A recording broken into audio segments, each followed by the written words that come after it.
स्वामीनारायण भगवाननी जय. स्वामीनारायण हरे, स्वामीनारायण हरे. गढ़ा प्रथम 31.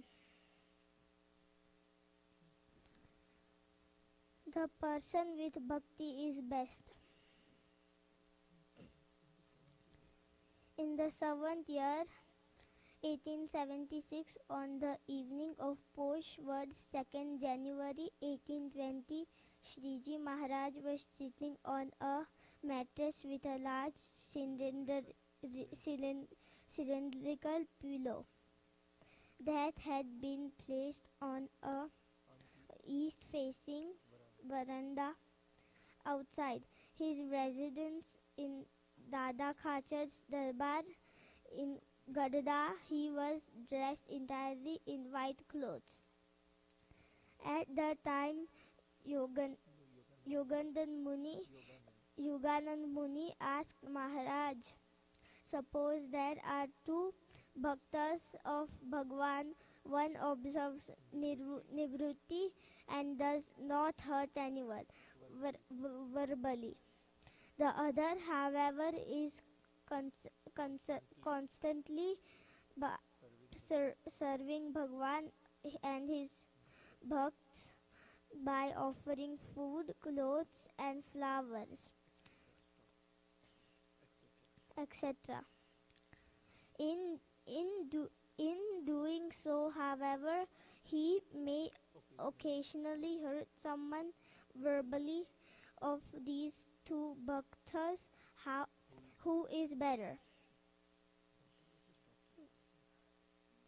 Shriji Maharaj did not answer the question immediately.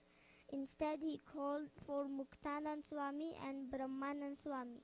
He had them listen to the question and then requested, please answer this question. Both Muktanand Swami and Brahmanand Swami then answered the bhakta, who may verbally hurt someone but serves the Bhagwan and his son is better. On the other hand, the one who observes nivrutti without hurting anyone and is thereby unable to serve Bhagwan and his son should therefore be known. Others can be described as having bhakti.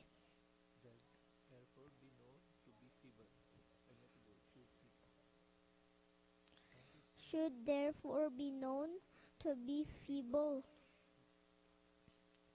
The bhakta who serves others can be described as having bhakti. Thus, the bhakti is the better of the two. Shriji Maharaj confirmed the answer you have given is correct. He then added, it is a major drawback if one notices a small avgun and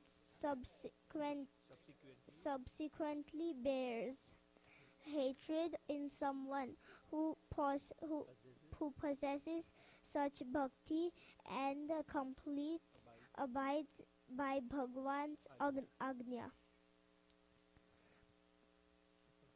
Person who perceives avgun in this way may also perceive avgun in Bhagwan, who has assumed a human form for the purpose of granting kalyan to the jivas. He may also perceive avgun in the profoundly great bhaktas of Bhagwan. Moreover, just because such a person alleges such faults in Bhagwan were his sons, does that mean the avatars of Bhagwan or Sant they are incapable of granting kalyan? They are indeed capable of granting kalyan. However, One whose intellect is distracted always thinks negatively.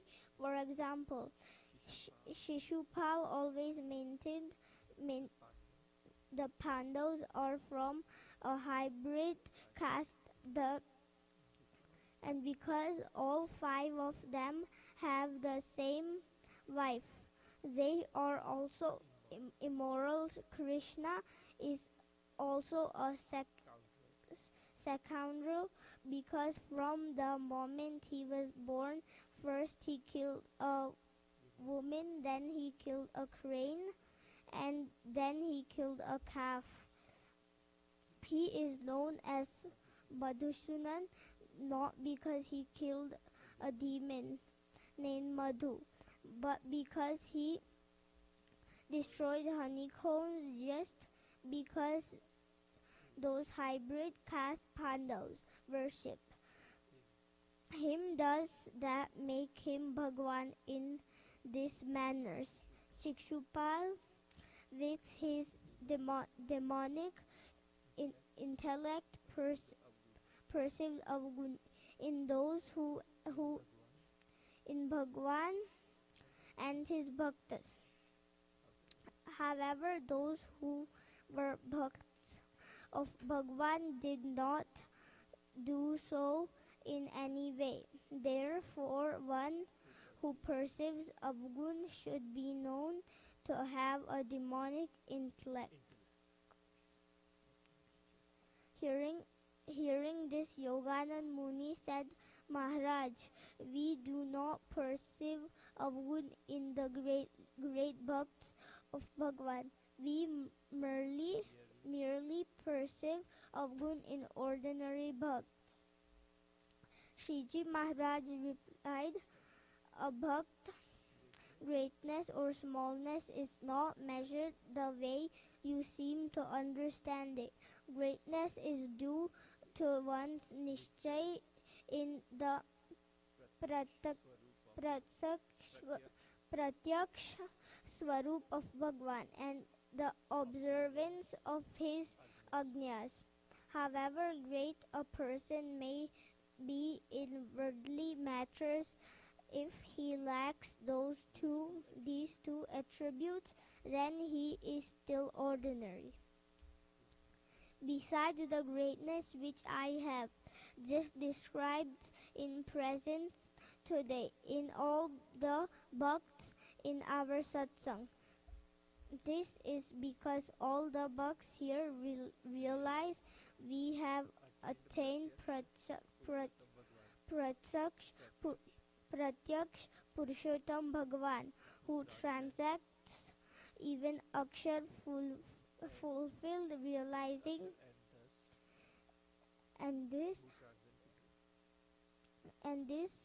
who transits even Akshar, and thus we have become completely fulfilled realizing this. They offer bhakti to Pratyaksha Bhagwan while following his ajnas. Therefore, on seeing some